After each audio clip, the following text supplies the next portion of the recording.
जय हिंद एवरीवन। आज की वीडियो में हम पढ़ेंगे कि रिकर्जन होता क्या है, इसे कैसे इम्प्लीमेंट करें, कैसे सीखें। तो मैं आपको 2-3 की पॉइंट बताता हूँ रिकर्जन में। देखिए, रिकर्जन के लिए हमको कोड पे ट्रस्ट करना होगा।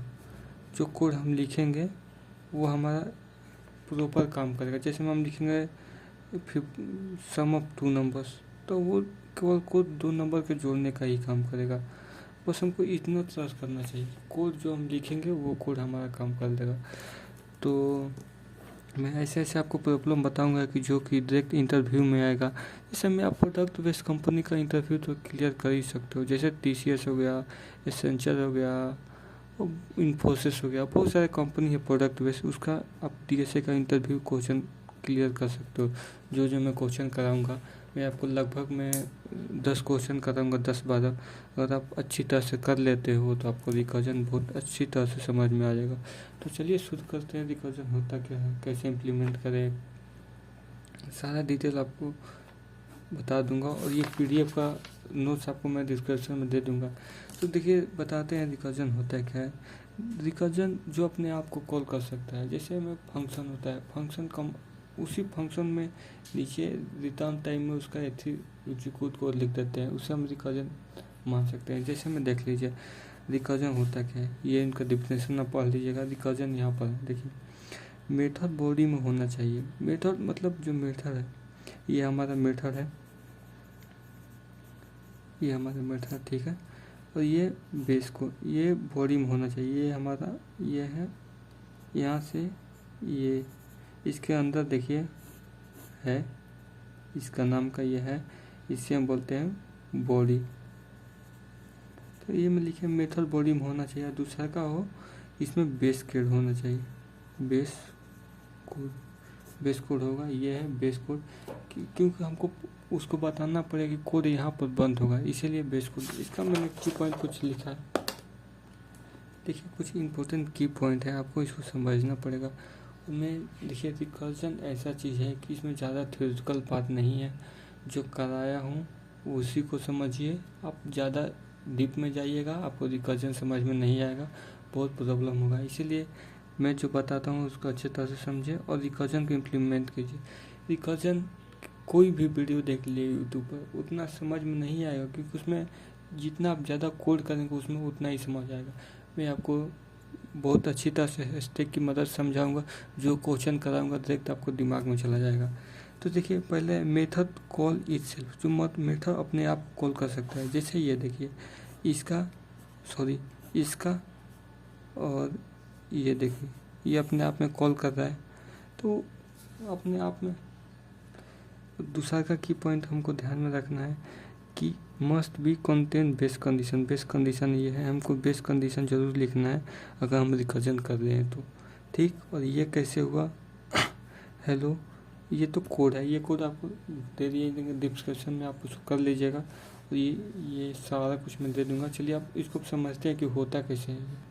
तो चलिए हम रिकर्जन थोड़ा यहाँ पर कोड लिख लेते हैं। ये सारा कोड मैं जावा में लिखूँगा।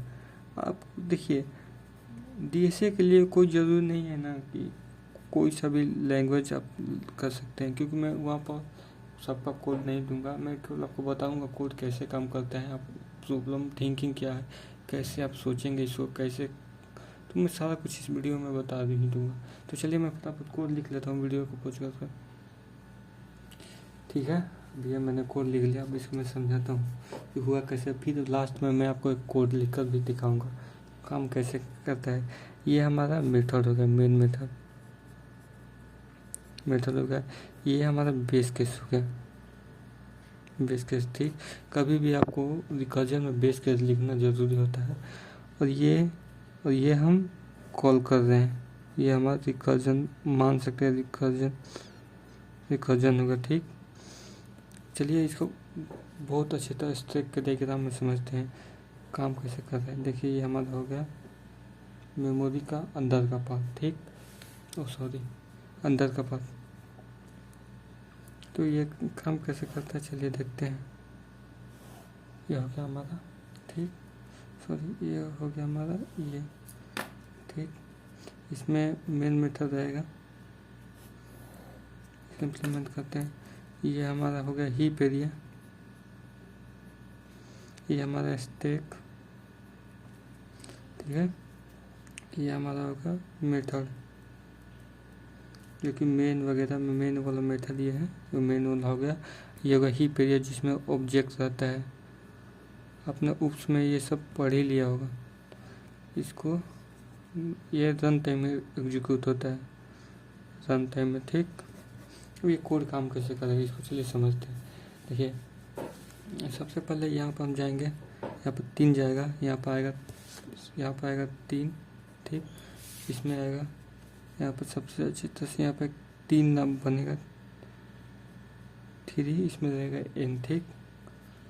सबसे पहले ये कोड आएगा यहाँ से 3 0 के बराबर नहीं है, बिल्कुल नहीं है। यहाँ पर आएगा ये प्रिंट हो जाएगा।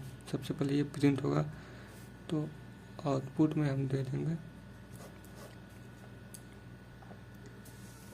आउटपुट में हम दे देंगे 3।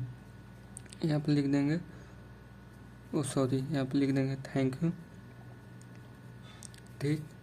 यहाँ पर आएगा ये 3 प्रिंट होगा इसमें, और इसके बाद ये वाला स्टैक में स्टोर हो जाएगा। ध्यान रखिएगा स्टोर होगा, प्रिंट नहीं होगा, क्योंकि यहाँ से कोड आया यहाँ पे, फिर ऊपर चला जाएगा, फिर आएगा, फिर ऊपर चला जाएगा, लेकिन इसको भी स्टोर इसमें कर लिया है। नेक्स्ट टाइम आएगा, अब ये घट के 3 के जगह पे 2 हो गया, ठीक। अब इसमें आएगा 2, यहाँ पर लिख लिए n, यहाँ पर बेस, यहाँ पर थैंक यू और थैंक यू प्रिंट हो जाएगा, ठीक। यहाँ पर फिर आएगा ये कोड, यहाँ पर आएगा तो इसमें थैंक यू स्टोर होगा, ठीक। फिर सेकेंड टाइम घट के ये 1 हुआ, n-1 है 1 हुआ, ठीक। फिर कोड आया, चेक किया 0 के बराबर है, नहीं है, 1 नॉट इक्वल टू 0 है, ठीक। आया इस पे ये प्रिंट होगा थैंक यू। देन ये आएगा इस पे, तो इसमें जगह बनेगा, इसमें आएगा 1, यहाँ पर आएगा n, फिर यहाँ पर आएगा थैंक यू, इस पे आएगा ये थैंक यू प्रिंट हो जाएगा, ओके। फिर ये कोड जाएगा n1-1 बराबर 0, ये यहाँ पर जाएगा, चेक किया 0 के बराबर है, n बराबर 0 हो गया, हाँ 0 के बराबर, तो यहीं से रिटर्न कर जाएगा, ठीक। अब रिटर्न होगा तो ये कैसे प्रिंट होगा, सबसे पहले ये प्रिंट होगा, ये जाएगा इस पे, स्टैक तो पड़ा ही होगा, जो पहले जाता है वो लास्ट में आता है, ठीक है। तो ये पहले एक आएगा, ये वाला, फिर ये वाला, फिर ये वाला, तो ये वाला पहले आएगा, ये वाला इस पर जाएगा, ये आएगा पहले आएगा थैंक यू, फिर सेकंड पे जाएगा 2 वाला आएगा, फिर थैंक यू, फिर थैंक यू। देखिए रिकर्जन इसी प्रकार का काम करता है। आप सोचिएगा कि हमको पूरा समझ में आए, तो इतना जल्दी रिकर्जन समझ में आने वाला नहीं है, ये डिफिकल्ट टॉपिक है, लेकिन मैं आपको जिस तरह पढ़ाऊँगा ना, डायरेक्ट आपको दिमाग में ही घुसेगा। तो चैनल को सब्सक्राइब कीजिए।